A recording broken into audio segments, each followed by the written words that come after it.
are recording. And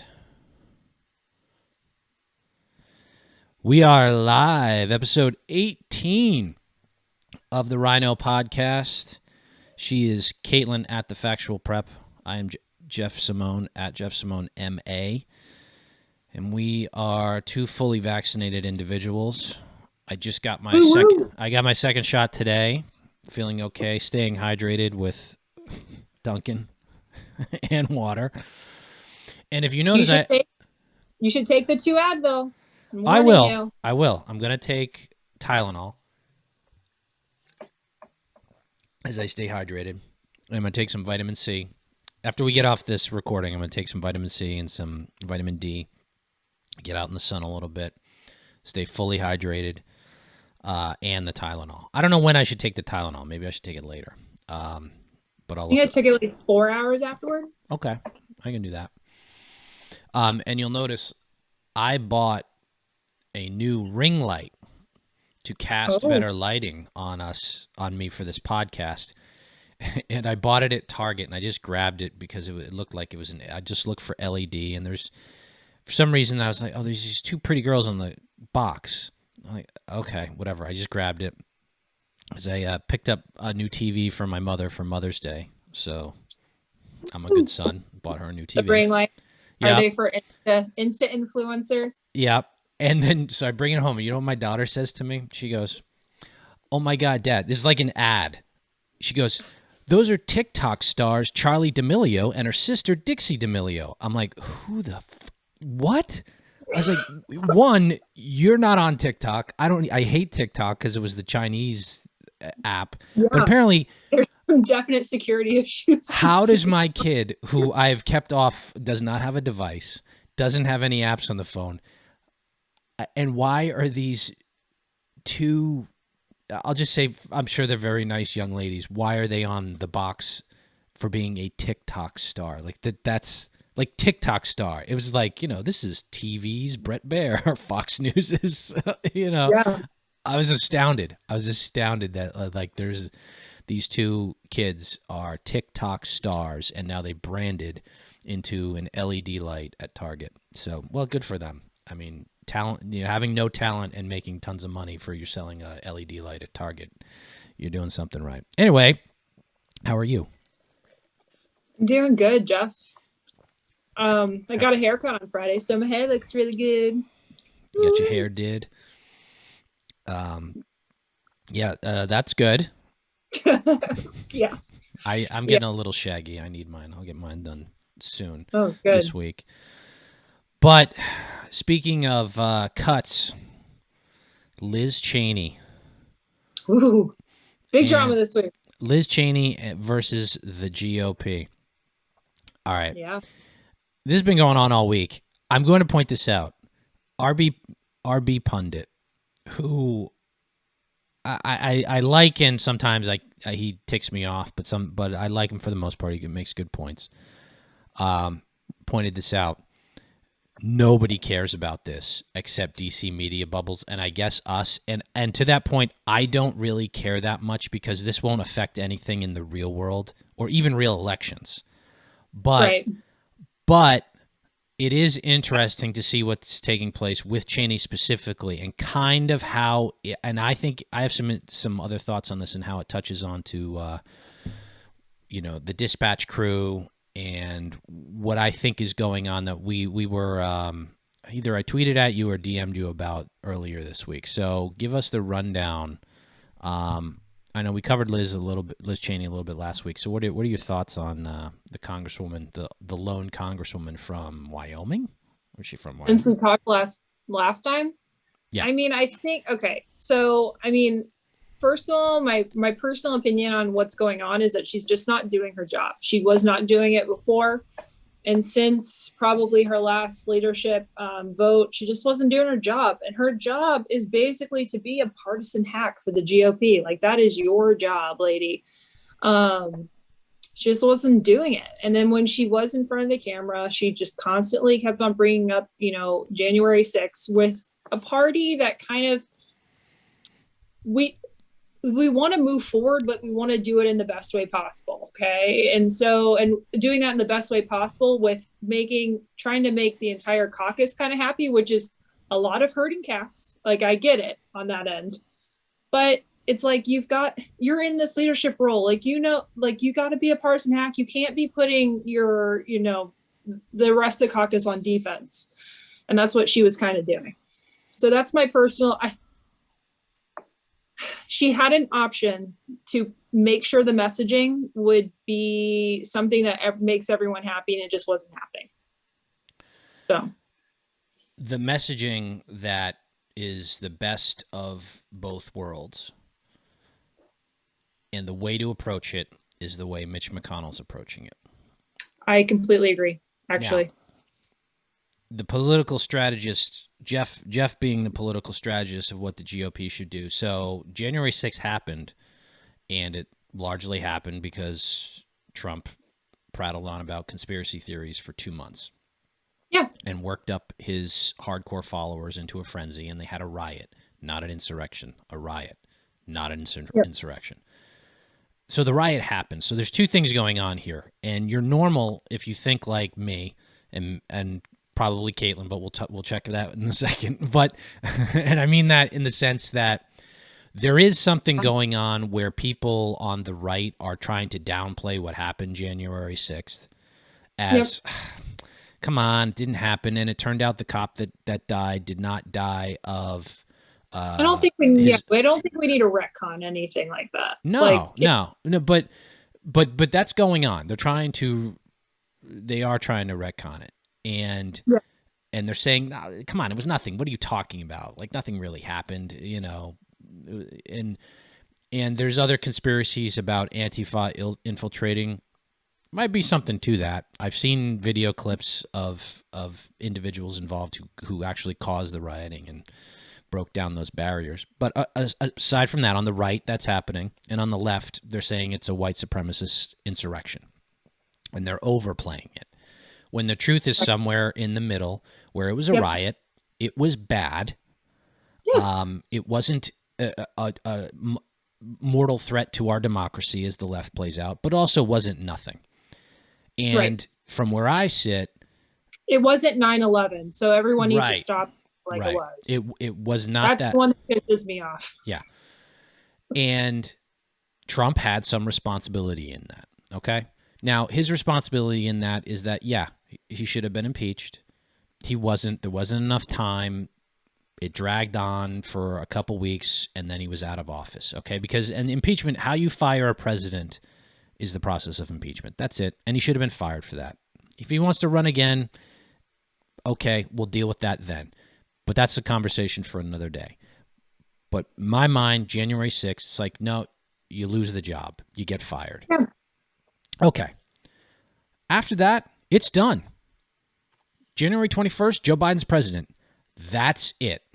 If we're going to do this perpetual psychoanalysis and constantly relive and constantly revisit this issue because somebody has to pay and there has to be a reckoning, no, we're not doing that. And I think where I was talking about before, and either I tweeted at you or DM'd you, this is something that's being pushed and driven. I don't know where from, but it's kind of clear because David French, Steve Hayes, Liz Cheney, people that are not on the bulwark Bill Kristol side, but somewhere to the right of that, are trying to move this message forward to sort of.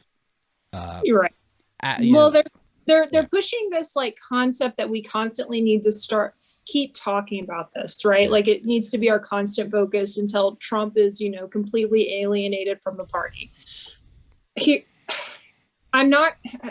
How can I say this? I think that we dealt with that problem in January and early February enough where we don't really need to rely on that anymore. Like, we don't need to be talking about it. We don't need to be living in the past. Like, when you do that kind of stuff and you live in the past in that way, you can't move forward. And it's also, I just don't think that that's also I don't know. there's a concept of like reconciliation in Catholicism where like you kind of just move forward after repentance or like some type of thing that happens. Yeah. And this focus on just like retribution and punishment and all of this just, Well, that's a very Catholic thing, right? You yeah, go to confession, you do your penance, and it's done. yes, And you know, by the church, maybe it's not done in the eyes of the law and the people you deal with, but it's done. yes, And then you move on. And you're right. There's some sort of I don't want to say narrative, but this is being driven by somebody or a group of people. I agree. And it's not working, and they're trying to make it work, and it's not going to work. And Right. the overlapping crew, and you can see it in the way it's behaving, and it goes beyond just the similar thought patterns. Like somebody's pushing it. Yeah. Is Cheney and people not at National Review and other right leaning outfits. We have to look back at this. We have to get the Trump support and the Trump voter, but reconcile with Trump. And it's like, well, one, you don't even really have to. Yeah, the only person at NRO that's actually pushing this is Kevin Williamson. I think because he had a piece on it this week. But yeah, it's just like, guys, come on, like it's early May. Why are we still discussing this? Like, we just won a special election in Louisiana 5. We just shut out Dems in Texas 6. And now we're back to Trump. And now we're back to the self-flagellation that we have to constantly do over Donald Trump. We are still talking about fucking Donald Trump. And that's what really gets me, is that we constantly have to keep talking about him. Did you read the piece in NRO? I thought Jim Garrity wrote it, but it might be somebody else, about just ignore him. It was, well, that's it. And that's sort of what you can do. I mean, look, I don't think Twitter should have banned him. It makes it easier to ignore somebody when they've been deplatformed off Facebook and Twitter, for sure. And they will reinstate him if it serves the Democrats' purposes to have him reinstated. They'll reinstate him like 2024 March, right before the Republican National Convention. Like, yeah, and the thing is, I don't think Trump. He's out, and most people are ready to move on, just like you would with any relationship. The hardcore diehards who get their identity from Trump, like, okay, they're never going to move on. They'll be in it till the end. Okay, fine, deal with it. But unless he decides to run again, there's still nothing he can do about it, and people are just going to move on. So ignoring him, it's easier because of the social media issues. But it's something everybody can do, so you don't have to go back and revisit it. I think the only power Trump really has right now is the endorsement power, which, I mean, it worked in Texas 6. Like, it's not something that really would, unless the candidate itself was kind of quirky and crazy, but he's really just endorsing basic R's. Like, he endorsed Tim Scott. Like, come on.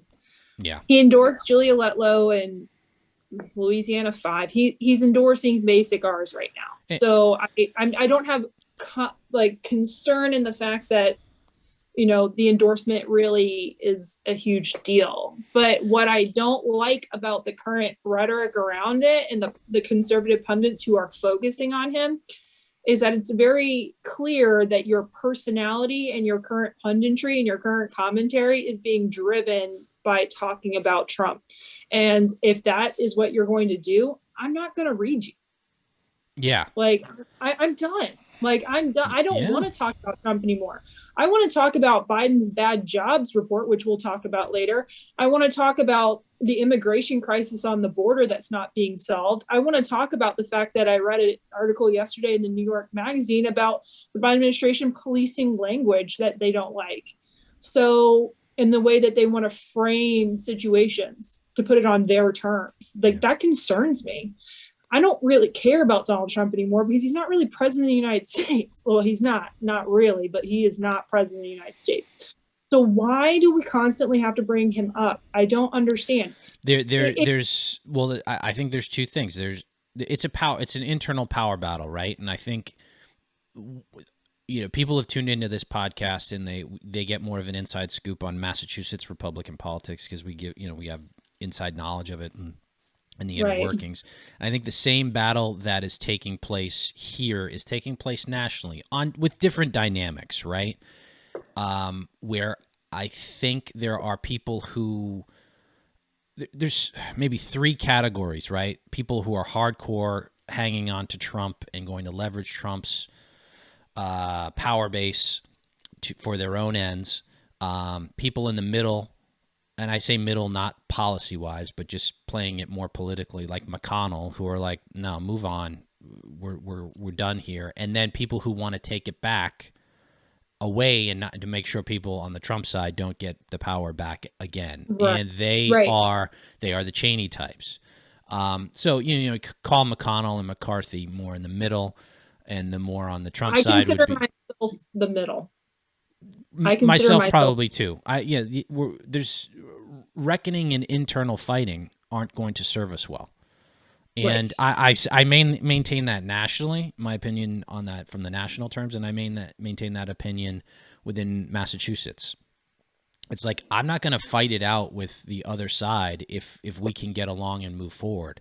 But if they don't want to move forward and they're fighting it out with us, well, fuck it. I'm gonna rain down hell if I can't, and that's exactly what I'm doing and ongoing because they're just not because they're not doing their job, Right. and we're the sane normal ones, and it's not even like middle in terms of right, left, middle. It's just sane and functional.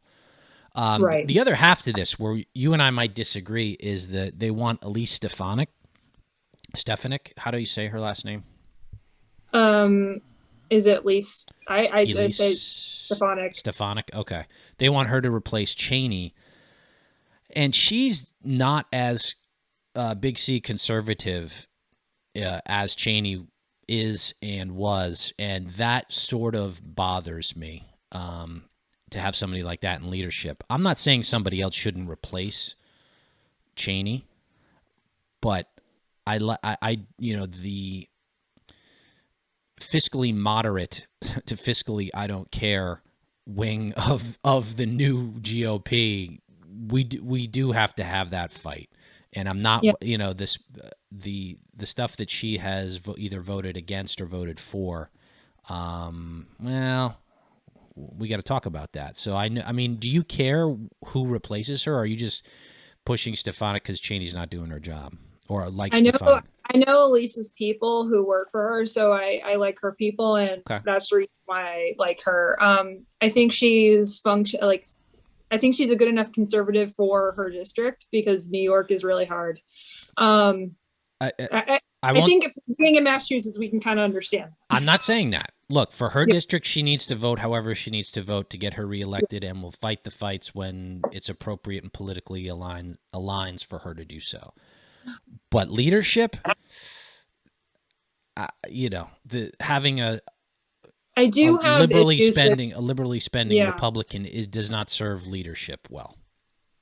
We'll see how she votes based on that. I have personal issues with Liz Cheney, and it goes back to Liz Cheney's primary against Mike Enzi in 2014, where she kind of threw her own sister under the bus to lose a primary, which didn't sit well with me. So I have personal reasons for not really liking her based on that. So I don't know.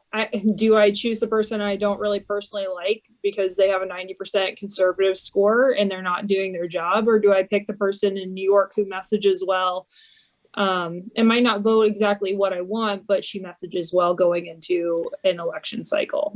I don't know. That is a hard. Yeah, it's a House vote.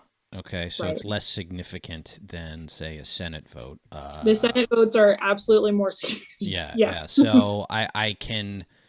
Even though House votes are important right now because the margin's so close. Right. Very true. But in general, it's like you got to walk the walk a little bit. But if the messaging goes out a lot more better and we get stronger because of Stefanik, okay. But yeah, She says that she's we'll be only watching gonna do you, this for Fokker. We'll be watching you, Fokker. But she's only doing this for one cycle because she wants to lead one of the committees if we take back the House, and I understand that. I think, over 2 years, you're probably going to see a messaging shift. And again, I think that Trump is.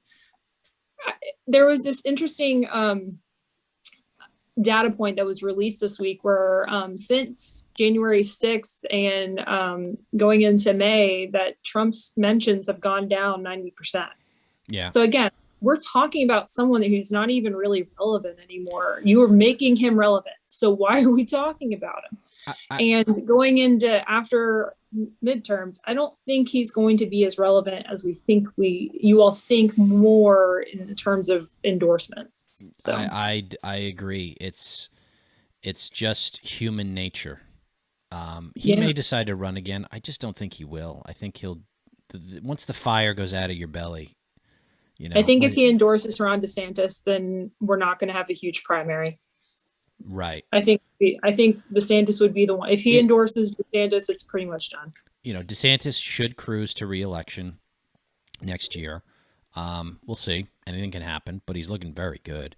The Dem primary in Florida is Christ, Nikki Fried, and she's Matt gets his friend apparently. Yeah. And Val Demings, who's probably the most serious one, but we'll see if they choose her. Don't know. Yeah. I don't think Trump will run again, and it'll leave. I don't think he has enough money to run again. He can keep if he raises money. If he raises money and doesn't run, he can keep all that money. I know. We'll see. All right. Next up, we have very interesting thing. So it's rare, Caitlin, where I'm in a situation where one of my tweets goes viral, and I'm going to, I'll tell you. Let me pull this up. We're going to share our screen. Because this story is pretty much bullshit. Yeah, this is agreed. A bullshit story. So before we get into it, why don't we just play the clip? Yeah. All right. UMass Amherst students say they're not being treated fairly. They were suspended for not wearing masks at an off-campus outdoor event. Good evening, I'm Paula Eben. And I'm Ana Rodriguez. The students have now been told they've lost their credits and tuition for this semester. But as WBZ's Paul Burton shows us, they believe there's proof the school isn't applying the same rules to everyone. There was a photo sent to the administration of these girls outside, off campus on a Saturday. This is why they've lost a whole semester of their schooling. Tewksbury parents Kristen and Scott are speaking out on behalf of their daughter. She, along with two of her friends, shown here in this photo, are freshmen at UMass Amherst. And it's this picture that was posted on social media, and then someone handed it over to the university that has landed them in serious trouble. She and two others attended a gathering off campus and were immediately removed from housing and suspended. It's heartbreaking. Teresa and RJ. All right, we get the point. What the hell? Imagine being that much of a narc. Holy shit. Like, come on. I mean, what did they make out with your boyfriend or something? One of them? I mean, wow. They're not wearing masks. Good God. But, okay. They're not spreading COVID. Get over yourself. I'm just like, that's kind of shame on the adults, the administrators. Shame on them. Yes. This is insane. I can't. Wait, I'm not sharing the screen, am I? No. You're not sharing it right now. Okay, just double checking. Sorry. Shame on them. Shame on the administrators. Because this is something that they were off campus and they're outside. And the school does not have the authority to kick somebody out of school for behavior that they engage in off campus. That's what It's not illegal. There's no law on the books. This is, by the way, this stuff hasn't made its way through court. Okay, where these emergency measures. The parents will be winning. Yeah, yeah. I am baffled and perplexed by this, and I tweeted out back to this report. It was just weird how it went viral. How about none of them should face any type of discipline because it's not a problem. One, the stupidity. We're gonna cover this on the Patreon episode, but now that I'm fully vaccinated, even when I was only partially vaccinated, you get the same dose. You're already building your immunity. If you have COVID, you have the antibodies. You're immune. I'm getting real fucking sick of the progressives and their neurotic takes on this. So UMass is completely in the wrong, and I think in this episode in the Twitter broadcast, I think I tagged them in this. They are out of their minds for doing this, out of their minds. And by the way, if whoever said, dude, and I hope they get money out of this. I hope they get a lot of money. And I am endowment. Yeah. And until things start to change at UMass, not that I was a big donor anyway, you're not getting a nickel from me. Not a dime. Is that where you went? Yeah. UMass Mm-hmm. I went to the Eisenberg School of Management. Good business school. Yeah. And let me tell you, if you're the student, I'm assuming it's a student that forwarded this picture to the administration, fuck you. I'm your elder. I'm 20. Like, you suck. You suck as a person. What you're 18 and and you're doing this, you loser? Oh my God. Like, what a weak, soft person you are. Oh God. It's probably, what sorry, go ahead. Just imagine doing that. Like, why would you waste, why would you do that? Why would you narc on your fellow student? You know that this situation is hard enough as it is. We're on our way out. Baker already said that you're allowed to be outside, without your mask on if you can socially distance. And, those 3 people, they could have had their vaccines already. So screw you. Like, what is wrong with you? Or just aside from all that, and there were some replies to me. Mind your own fucking business. Yeah. I'm done. I think it's time for civil disobedience, and I mean that civilly. Like, people who have a brain and understand how the actual science of this disease works and how vaccines work and how transmission occurs.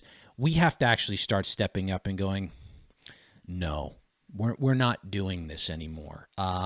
Did you read the Atlantic piece this week? Oh, the liberals and how they're, I shared that on Facebook and no one replied because I would have been like, you need to shut the fuck up. Yeah. It was so good. It was so good. It was like the high degree of overlap between progressives. Like, the further left you were, they actually said this, the more neurotic you were about wearing masks. It was great. It's insane. Like, I've literally had people be like, Caitlin, like, outside you need to wear your mask all the time, and I'm like, I am vaccinated and now I'm in the period where it's fine and I'm fully vaccinated, so I'm not wearing my mask outside. Nope. Governor Baker says now I don't have to wear my mask outside. Like, what are you doing? Even when it was in place, and I'm fine if you respect the state mandates, and that's okay. No, I didn't respect it. I never did. I never wore the mask outside. I never did.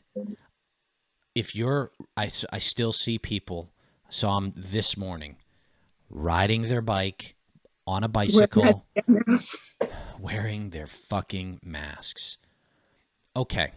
We have to revisit this again because people are too stupid. One, the cloth mask on your face, if you're outdoors, it's a waste. Completely, it doesn't work. It's not effective. It makes no sense. 2, it doesn't actually protect you. Now, a lot of people think that it might. It doesn't. It doesn't protect you. What it's designed to do, the sort of science behind this, it kind of makes sense. If you're both indoors where there's no, not great ventilation or not as good ventilation as outdoors, if you sneeze, the water droplets are mitigated, not stopped, just mitigated from going out into the air for the other person to breathe. So the other person wearing the mask is protecting you theoretically indoors. It's a mitigation. It probably doesn't even stop it that much. If one person had COVID in a car wearing a mask and the other person did not have it in a car wearing a mask, you might still get it because a lot of it goes through. And if you're on that ride for a decent amount of time, you're probably getting it anyway. It may be mitigated by the masks, but it's not prevented. That's the actual science behind this. Yeah. If you're outdoors and wearing a mask, you're a fucking nutcase, and you need to stop. That's insane. It's insane. That's actually what's going to cause this pandemic to drag out longer. Yeah. Like, if you have a vaccine, you need to be like, some people with like who have taken the vaccine and have that opinion don't understand that we're in like a huge science experiment now where we have to make sure that this vaccine works. So we need to be out around people to make sure it works. Like, do you not believe in the vaccine so much that you need to wear that fucking mask on your face like all of the time? Like, but it's political. It's Renee Graham at the Boston Globe who said, like, I'm still going to wear it. Why? It's like, well, to like, and now you see it on Twitter, like to show people I'm not, patriotic. Yeah, because to show people I'm not a Republican, I'm going to wear the mask outside. You're that weak. You're that weak of a person. And part of me, I mean, I'm irritated and it's annoying because this is making it drag on, but also I'm glad. I'm glad I know who these people are. Alex Goldstein, Ayanna Presley's, who was a press guy or assistant, was mentioned in the Atlantic article and was like tweeted, well, I just think what's the big deal? Or like, I should be able to do everything. Like, you should be able to do everything, but there's no justification behind it. You don't get to start judging people. And what's great about this is hopefully more and more people, as we get past this and we get into elections, that people in the center realize you can't let these insane people, insane leftists, insane progressives have any sort of power. Not at your school board, not in your state, not at the national level. I've seen so many Republicans running for school board and lower level positions in their towns now. Honestly, it's good because it's glorious. I mean, these people are making like crazy ass decisions. Like, it's, you know, if in the UK Boris Johnson can lift the mask rules for kids in schools, then why in the fuck can the United States not do that? Yeah. I mean, I know the real reason Joe Biden is a shill to the unions, but I mean, good God, it is not a baby blanket. Get over yourself and grow up. Yeah, that's a good term, baby blanket. They are babies. They are babies, and they're clinging to an illusion of being protected by a piece of cloth over their face, and it's it. Next thing, Governor Baker, if anybody happens to outdoor sports for kids who they still have to wear masks, that needs to be lifted like immediately. Some girl passed out running a track meet with the stupid like a track meet where you're meters and so much distance apart, and I mean, like, it was a cross country meet. And she was running 3.1 or 10 miles. I don't know. I mean, it was on the news. Running on the treadmill is ridiculous. Yeah. Miss Charlie Baker, we need to come on. We need to nix the masks on people are vaccinated now. Like, we need to mix at least the face masks on the treadmill. Come on. That needs to go. All right. We've ranted, but it was an important rant. We needed to vent that. Yeah. All right. Yes, but every single time I get on the treadmill, like, I make sure I get to the one that's like in front of the wall because it has a TV, so it doesn't matter. And what I do is I pull my face mask all the way to my chin and run on the treadmill like that. And I do it and I hide. I'm sorry. We have to start. Like, I'm going to block my oxygen intake. Yeah. I'm going to start. I have to just. You have to start. Well, outdoors is a given. I haven't been doing that. I carry the mask into me till I go in. But I think in order to force the issue, sane people are going to have to start going into stores and not wearing their masks and be like, because we'll never get out of this. We'll never get out of this unless people start going, you know what? Michael Malice, who I don't know if some people out here might know who he is, but, you know, he's a little provocateur and a smart guy. I don't agree with him on a bunch of things, but I agree with him on a bunch more. He said it's time to start telling people to go fuck themselves. Just they get in your face, go fuck yourself. That's it. We have to. All right, we're going to cut over to the Patreon where we're going to cover, Elizabeth Warren is running for re-election. We're going to cover whether or not birthing persons, deserve the same rights as non-birthing persons. I don't even know what that fucking means anymore. I don't even. It's so insane.